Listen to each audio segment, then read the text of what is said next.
Додека земјата ги очекува најновите оценки на Брисел за напредокот остварен во текот на минатата година, што Европската унија ќе ги објави во годишниот извештај на крајот на месецов, 2/3 од сите 35 поглавја, односно вкупно 22, се досега опфатени и затворени во првата фаза на така наречениот објаснувачки скрининг.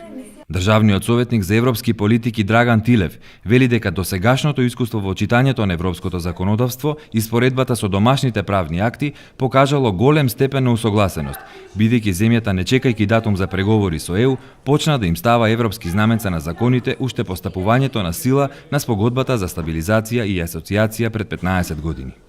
Во еден добар дел сме веќе усогласени или целосно или делумно.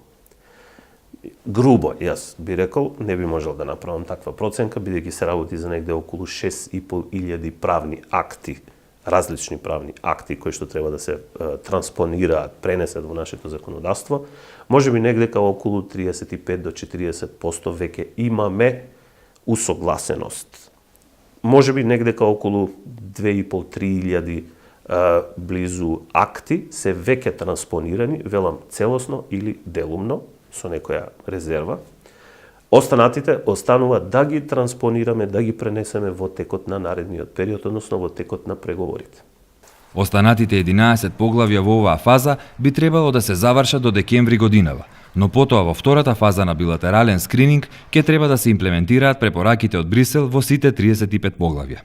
Сега, нашите институции, нашите експерти, нашите представници одат во Брисел и го слушаат објаснувањето на европското законодавство од страна на врвни експерти од Европската комисија.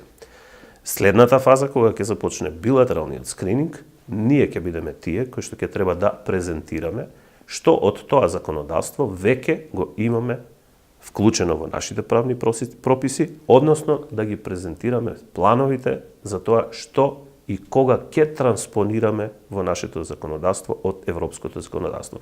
И тој процес, тој вториот дел од скринингот, билатералниот скрининг, ќе трае помеѓу година, година и пол, што значи дека ние ќе имаме еден прилично долг, меѓутоа, јас би рекол, веројатно и многу продуктивен скрининг процес, кој што ќе ги стави во функција сите наши институции, ќе ги мотивира, јас сум сигурен, не само администрацијата, туку и сите оние други чинители во општеството кои што ќе треба да бидат дел од процесот. И академската заедница, и бизнис заедницата, и невладиниот сектор, и сите оние кои што ќе учествуваат на еден или на друг начин во процесот на пристапните преговори. Тилев објаснува дека сите поглавја за преговори со ЕУ ја засегаат економијата, бидејќи дури и оние што важат за неекономски, како што се правда и правосудство, образование, наука и истражување или животна средина, сите имаат директно влијание на бизнис климата во земјата.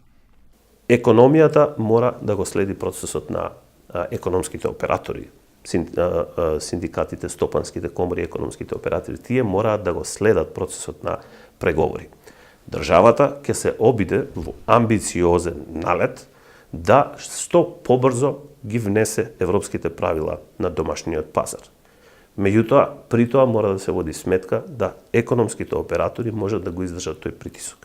Балансот треба да биде во тоа што државата како амбиција сака да го направи, брзината, динамиката на транспонирањето, во однос на тоа што економските оператори можат да го издржат како притисок, затоа што, да бидеме сосема отворени, транспозицијата на европското законодавство се повисоки стандарди на пазарот. Технички стандарди на пазарот и почитувањето на правилата на Европската унија чинат пари.